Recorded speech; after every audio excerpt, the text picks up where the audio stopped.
చదువుకున్న ఓ యువతి పెద్దలు నిర్ణయించిన యువకుడి చేత మూడముళ్ళు వేయించుకుంది. యోగ్యుడైన భర్త లభించాడనుకుని అత్తవారింట అడుగుపెట్టింది. ఆస్తి ఉంది, అంతస్తు ఉంది, అత్తమామల ఆదరాభిమానాలు ఉన్నాయి. కానీ కట్టుకున్నవాడి మనసులో లేదు. మనిషి భౌతికంగా చెరువులోనే ఉన్నా మానసికంగా దూరంగా ఉన్నాడు. ఇద్దరి కలలు వేరుగా ఉన్నాయి. వాటి మధ్య నింగికి నేలకు ఉన్నంత దూరం. ఈ సమస్యను ఆ గృహిణి ఎలా పరిష్కరించిందో, నింగి నేల ఎలా ఒకటయ్యాయో ఆకట్టుకునేలా చెప్పిన కథనమే ఏవిఎం వారి పూజ చిత్రం. రామకృష్ణ, వాణిశ్రీ మానసిక సంఘర్షణతో కూడుకున్న పాత్రలు ధరించిన ఈ చిత్రానికి దాశరథి గారి పాటలు, రాజన్ నాగేంద్ర గారి స్వరాలు నిండుగా సమకూరాయి. పూజలో వాణి జయరాం గారు, బాలుగారు పాడిన పాటని నేటి స్వరాభిషేకం వేదికలో మనతో పంచుకునేందుకు వస్తున్న గాయని గాయకులు కౌసల్య గారు, ధనంజయ్.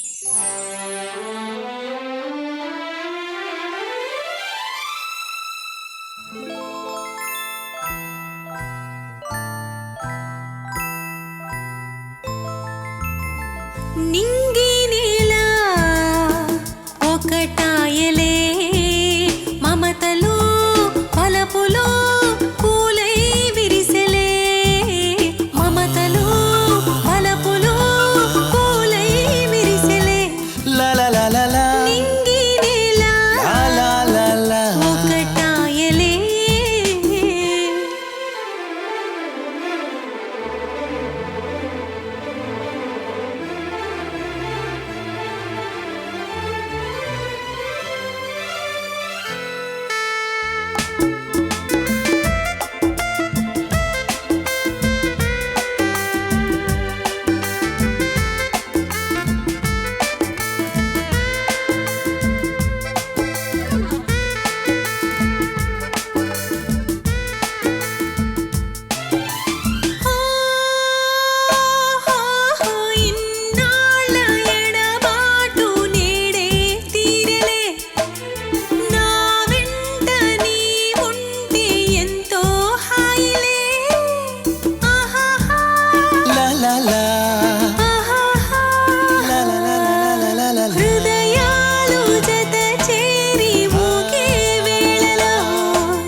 నింగి నేల ఒకటాయలే.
నింగి